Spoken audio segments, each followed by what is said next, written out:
If you have a bulge above your belly button or an upper diastasis recti, I'm going to give you some strategies to show you exactly how to close and flatten your bulge above your belly button. Upper diastasis recti is often caused from a widened infrasternal angle or widened rib cage here. So ideally, if you drew lipstick along the edge of your rib cage, it would be at a 90-degree angle. But often after pregnancy, this angle can be widened, and your ribs being wider is pulling on the delicate tissues above your belly button. It's associated with weak external obliques. Your external obliques attach underneath your ribs right here and extend down, and also associated with weak TAs or transverse abdominal muscles. You may have widening in both sides of your ribs, or you may have one-sided rib flare where one rib is popping open more than the other. We want to specifically target our external obliques to bring our ribs down and together so they're not pulling on those tissues. And if you have one-sided rib flare, you're going to focus more on the external oblique on that side. I will show you the best exercises for external obliques in just a second, but another common cause of widening rib cage or rib flare is a high hinge point. So our natural curve in the spine looks like this, but if you have a high hinge point about your brow line, you may have a curve there in your spine, which can cause your ribs to flare out in the front. One of the first things that you can do is make sure that you have correct posture, making sure that your hips are stacked above your knees and feet, rib is stacked above your hips, and that your head is in alignment also. There's a tendency for postpartum moms to slouch while they're standing, so either jutting your hips out, or if you're carrying a baby, jutting one out, but this can also cause some rib flare as well.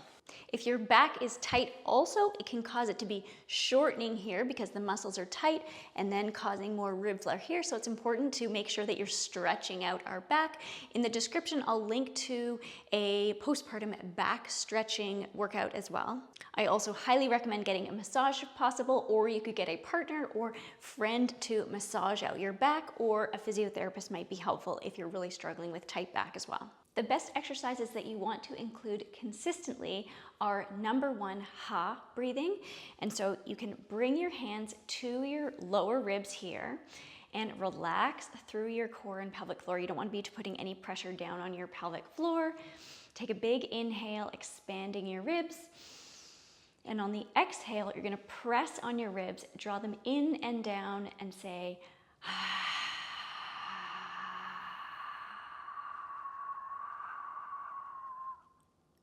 Good, nice and slow. All of the other exercises are going to use 360-degree breath. So you're going to breathe into your ribs, especially into your side and back ribs. Inhale, shoulders are relaxed.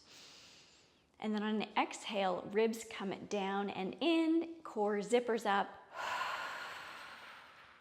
as you engage. Ensure not to overcompensate and grip your ribs down too much, because this can cause pelvic floor concerns later. The second exercise is lunge rotations using your 360-degree breath. You're going to twist through your thoracic spine. With diastasis recti, we want to avoid any anchored twists, but if you're using your own core muscles for a gentle thoracic spine twist, that's safe to do.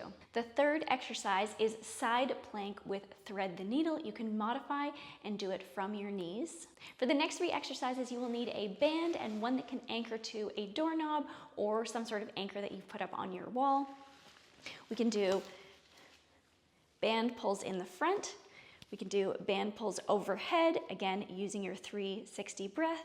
The last exercise, and one of my favorites, is a half kneeling band pull where the band is anchored to a door or your wall, and then you're going to do a slight core twist with both of your hands on the band. If you want to follow along while I do these exercises in a video, I will link to that video in the description box below. I hope you found that video helpful. If you have any questions, you can ask in the comments below, and the best way to support me is to subscribe and give this video a thumbs up.